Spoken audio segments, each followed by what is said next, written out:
வணக்கம் மக்களே. இன்னைக்கு எதை பத்தி பேச போறோம் அப்படின்னா ஹராஸ்மெண்ட் அட் ஒர்க் பிளேஸ். ஒரு வேலை செய்யற இடத்துல எந்த மாதிரி ஹராஸ்மெண்ட் நடக்குது அப்படின்னு. அப்ப அந்த ஹராஸ்மெண்ட்னா என்ன? ஒருத்தர் சரியா வேலை செய்யல அதை தட்டி கேட்ட ஹராஸ்மெண்டா, இல்ல என்ன சொல்றது, ஒருத்தங்க தப்பு பண்றாங்க அதை கண்டிச்ச ஹராஸ்மெண்ட்னா அதை கண்டிச்ச ஹராஸ்மெண்டான்னு கேட்டா அப்படி கிடையாது. இங்க ஒரு பாஸ்ன்னு சொல்லியோ இல்ல ஒரு ஆபீஸ் ஒரு ஒர்க் பண்ற இடத்துல ஒரு ஆளை நியமிக்கிறாங்க, ஒரு லீடர், ஒரு டீம் லீடர், இல்ல ஒரு மேனேஜர், இல்ல ஒரு ஹெட், என்ன பேர் வேணா வச்சுக்கலாம். அந்த மாதிரி ஒருத்தவங்க நியமிக்கிறாங்க அப்படின்னா அவங்களுடைய வேலை என்ன அப்படின்னா மத்தவங்க ஒழுங்கா வேலை செய்யறாங்களான்னு பாக்குறது அவங்க வேலை. ஏதாவது ஒரு பிரச்சனை அப்படின்னா அவங்களுக்கு கைட் பண்றது வேலை. அவங்களுக்காக ஏதாவது மேல இருக்கிறவங்ககிட்ட ஏதாவது பேசணும். ஃபார் எக்ஸாம்பிள் ஒரு டீம் இருக்காங்க, அந்த டீமுக்கு ஏதோ ஒரு பிரச்சனை இருக்கு, ஏதோ ஒரு ஒர்க் ரிலேட்டட், ஏதோ ஒரு ப்ராசஸ் இம்ப்ரூவ்மெண்ட் வேணும். அப்போ மேல இருக்கிறவங்க கிட்ட இவங்க அதை ரெப்ரசென்ட் பண்ணி பேசுறதுக்கு தான் அவங்களுடைய வேலை. அப்ப இது எந்த மாதிரி எடுத்துக்கிறாங்க அப்படின்னா, இந்த மாதிரி ஒரு லீடர்ஷிப்புக்கு வர ஒரு சில இடத்துல எந்த மாதிரி எடுத்துக்கிறாங்க அப்படின்னா, நான் தான் எஜமா, நான் தான் கடவுள், நான் சொன்னதை எல்லாரும் கேட்கணும், நான் சொன்னபடி செய்யணும், இல்லைன்னா நான் இஷ்டத்துக்கு பண்ணுவேன் அப்படிங்கிற மாதிரி நடந்துக்கிறது. அதாவது பாஸா இருக்கட்டும், இல்ல கீழே வேலை பார்க்கறவங்களா இருக்கட்டும், யாரா இருக்கட்டும், எல்லாருமே அந்த இன்ஸ்டிடியூஷனை பொறுத்த வரைக்கும், இல்ல அந்த ஆர்கனைசேஷனை பொறுத்த வரைக்கும் என்ன அப்படின்னா எல்லாருமே எம்ப்ளாயி தான். நீ பாஸா இருந்தா ஒரு பியூனா இருக்காங்கன்னா அவனும் எம்ப்ளாயி தான். நீ பாக்குற வேலைக்கு நீ சம்பளம் வாங்குற, உனக்கான பொறுப்பு. அவன் பாக்குற வேலைக்கு அவன் பொறுப்பு. அவன் தப்பு பண்ணா கேட்கறதுக்கு உனக்கு உரிமை இருக்கு, அவனை இந்த வேலையை செய்யாதன்னு சொல்றதுக்கு உனக்கு உரிமை இருக்கு. ஆனா அவனை அடிமை மாதிரி நடத்துறதோ இல்ல தகாத வார்த்தைகள் பேசுறதோ அதுக்கு உனக்கு எந்த ஒரு உரிமையும் கிடையாது. அவனுடைய அஸ் அ ஹியூமனா இல்ல அஸ் அ எம்ப்ளாயி அவனுக்கு என்ன ரெஸ்பெக்ட் கொடுக்கணுமோ அதை நீ கொடுத்துதான் ஆகணும். ஆனா இப்ப என்ன மாதிரி மாறிட்டு இருக்கு இந்த ஒரு கார்பரேட் கல்ச்சர் அப்படின்னா, முன்னாடி எல்லாம் என்ன சொல்றது, அந்த காலத்துல எல்லாம் இந்த பண்ணையார் வருவாங்க. அப்ப அந்த பண்ணையார் வருவாங்க அப்படின்னா அந்த வேலை செய்யறவங்க எல்லாம் இடுப்புல துண்டை கட்டிப்பாங்க. அது அந்த மாதிரி இருந்து அந்த காலம். இன்னைக்கு எல்லாம் படிச்சுமே ஒரு கார்பரேட் நம்ம பெருசா சொன்னாலும் இன்னைக்கு அதே நிலைமை தான் ஆயிட்டு இருக்கு. ஒரு 90 டிகிரியில கூட நிக்க முடியல, எல்லாம் கூண்டு போட்டுட்டு இப்படி போட்டுட்டு அவன் சொல்லுங்கிற மாதிரி, சொல்லுங்க ஜமா அப்படிங்கிற மாதிரி போகுது. அப்ப இதை ரெப்ரசன்ட் பண்றதுக்கு எங்கேயுமே ஆப்ஷன் கிடையாது. சட்டத்திலையும் என்ன சொல்றது, இதுக்கான எந்த ஒரு பாதுகாப்புமே கிடையாது. ஈவன் அனிமல்ஸ எதான பண்றாங்க, கொடுமைப்படுத்துறாங்க அப்படின்னா கூட ப்ளூ கிராஸ் உண்டு.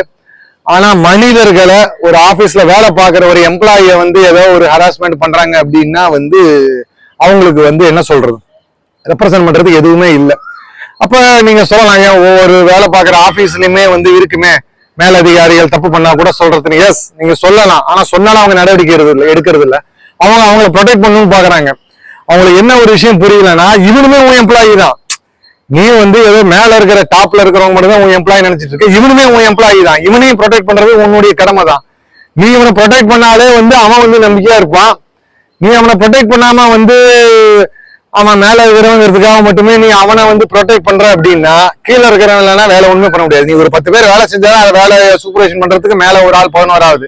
இந்த 10 பேரே இல்லை அப்படின்னா 11ஆவது வேலை செய்ய முடியாது இல்ல. இந்த லீடர்ஷிப்ங்கிறது என்ன புரிஞ்சுக்கணும் அப்படின்னா, ஒரு கிரிக்கெட்ல ஒரு கேப்டன் மாதிரி, அவ்வளவுதான். இப்ப நம்ம ஒரு ரோஹித் சர்மா கேப்டனா இருக்காருன்னா அவர் என்ன போற வரானெல்லாம் திட்டிட்டு இது பண்றதுக்கு அவர் இருக்காரு.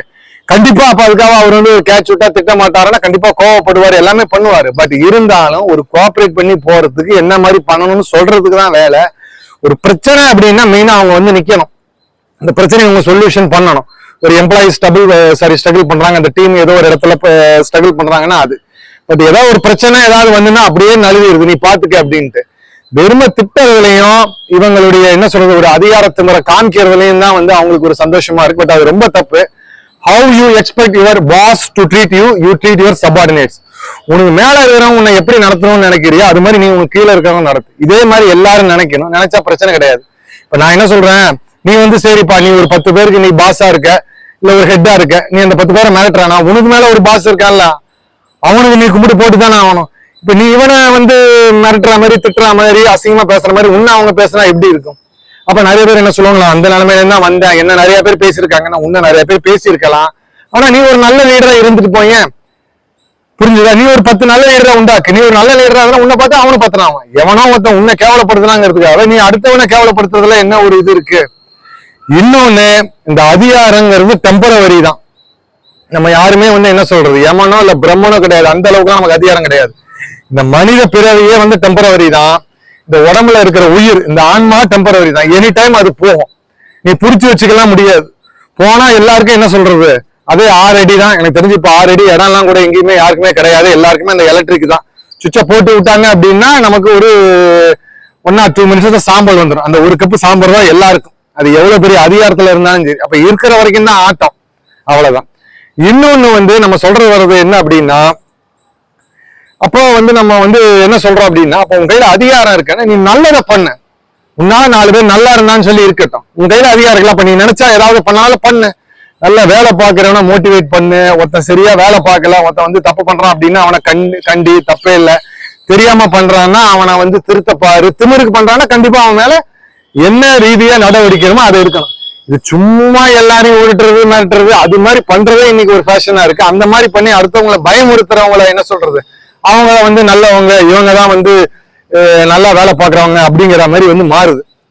இது நம்ம என்ன சொல்லுவோம், சின்ன குழந்தையா இருக்கும்போது நம்ம வந்து ரோட்ல நாயை பார்த்தா கூட பயப்படுவோம். அப்ப அந்த நாய்க்கு வந்து என்ன சொல்றது, அதுக்கு ஒரு மரியாதை நம்ம சொல்ல முடியுமா? அதனால பயங்கிறது வேற, மரியாதைங்கிறது வேற. சோ பயங்கிறது நமக்கு எல்லாமே வலியும். இப்போ வந்து ஒரு மிருகத்தை பாக்குறோம் அப்படின்னா அந்த மிருகத்தை பார்த்தா நமக்கு வந்து என்ன சொல்றது, ஒரு பயம் வரும். அப்ப அதை வந்து நம்ம வந்து ஒரு பெருமையா எடுத்துக்க முடியாது. சோ மரியாதைங்கிறது வரும். அப்ப இந்த மரியாதைங்கிறது எப்ப வரும்னா நம்ம நடந்துக்கிறத பொறுத்துதான். அதனால நம்ம சொல்றது என்ன அப்படின்னா, லீடர்ஷிப் அப்படிங்கிற விஷயம் என்ன அப்படின்னா, தப்பு பண்ணா கண்டிங்க, அதுக்கு என்ன நாம்ஸோ அதுபடி போகணும். சும்மா என்கிட்ட அதிகாரம் இருக்கு, நான் யார வேணா என்ன வேணா பண்ணுவேன், அசிங்கமா பேசுவேன், இந்த மாதிரி பண்ணுவேன் அப்படிங்கிறது இன்னைக்கு ரொம்ப வந்து இந்த கார்பரேட் கல்ச்சருங்கிறதுல வந்து ரொம்ப வந்து மோசமா போயிட்டு இருக்கு.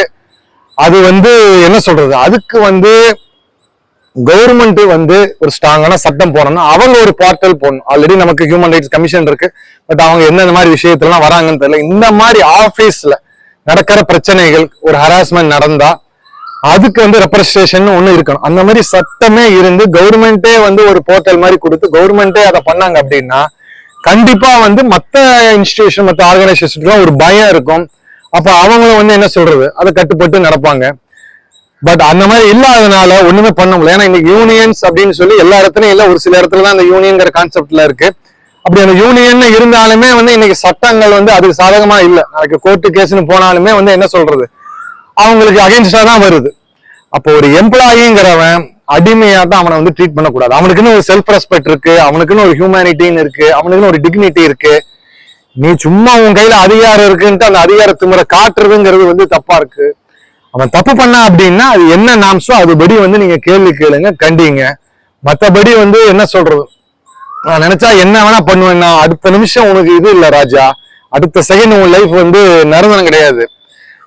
ஒரு செகண்ட் தான், ஒரு அட்டாக் வந்துட்டு அதோட கதை முடிஞ்சது. இன்னொன்னு பாவத்தை அதிகம் சேர்க்காதீங்க. ஏன்னா இந்த உடம்புல இருந்து உயிர் பிரிஞ்சப்புறம் இந்த உடம்பு தான் வந்து என்ன சொல்றது, புதைக்கிறோமா எரிக்கிறோமோ, இந்த ஆன்மா கழிவு கிடையாது, அடுத்த ஜென்மத்துக்கு போகும். நீ இதே மாதிரி பாவத்தை சேர்த்துக்கிட்டே இருந்தானா அடுத்த ஜென்மத்துக்கு நீ இன்னும் கஷ்டப்படுவ. இன்னைக்கு நீ எந்த மாதிரி அடுத்தவனை நடத்துறியோ அந்த மாதிரி அடுத்த ஜென்மத்துல நீ நடத்தப்படுவ. அதனால அதை எல்லாமே வந்து புரிஞ்சுக்கங்க. இந்த அதிகாரங்கிறது நல்லதுக்காகவே இருக்கட்டும், நல்லது செய்யணுங்கிறதா இருக்கட்டும், தப்பு பண்றவனை கண்டிங்க. நிறைய இடத்துல பார்த்தோம்னா தப்பு பண்றத கூட விட்டுருவான். இவனுக்கு ஒரு ஆளை பிடிக்கல, ஏதோ ஒரு ஈகோ பிரச்சனைனா அவனை பிடிச்சிட்டு வந்து பிரச்சனை பண்ணிட்டு இருக்கிறது, அது வந்து தப்பு. ஏன்னா எல்லாத்துக்கும் ஒரு பாஸ் இருக்கான், மேல கடவுள். நீ வேலை பார்க்குற இடத்துல உனக்கு மேல இருக்கிறவன் தான் பாஸ், இல்ல உங்க கம்பெனியோட என்ன சொல்றது ஹெட்டு தான் பாஸ் அப்படிங்கிற மாதிரி கிடையாது. எல்லாத்துக்கும் மேல ஒரு பாஸ் இருக்காரு. சோ அந்த பாஸுக்கு பயந்து கட்டுப்பட்டு மனசாட்சிக்கு விட்டுப்பட்டு நடங்க. எல்லாரும் நல்லதா இருக்கணும். அதே மாதிரி மெயினா வந்து கவர்மெண்ட் வந்து இதுக்கான ஒரு சட்டத்தை கண்டிப்பா போட்டே ஆகணும். ஏன்னா ரொம்ப வந்து மோசமா இன்னைக்கு இந்த கார்பரேட் கல்ச்சர்ல போயிட்டு இருக்கு. எல்லாம் மிரட்டுறது, இல்ல நீ இருந்தா வேலையில இல்லைன்னா போ அப்படிங்கிற மாதிரி டைரக்டாவே சொல்றது. அது மாதிரி சொல்றதுக்கு அவங்களுக்கு வந்து அதிகாரமே வந்து கிடையாது. சோ அதனால கவர்மெண்ட் வந்து இதுக்கு கண்டிப்பா வந்து ஒரு சட்டத்தை போடணும். அதுக்கான ஒரு போர்ட்டல், அதுக்கான வந்து என்ன சொல்றது ஒரு ஃப்ளோ சார்ட்டை வந்து கொண்டு வந்தா மட்டும்தான் இன்னைக்கு வந்து இதுக்கு வந்து விடுவு காலம் வரும். சோ வீடியோவில் இதோட முடிச்சுக்கிறேன். வீடியோவில் இணைந்த அனைவருக்கும் நன்றி. இதுவும் கடந்து போகும், எண்ணம் போல் வாழ்க்கை. பாரத் மாதா கி ஜெய். ஜெய்ஹிந்த். Good bye.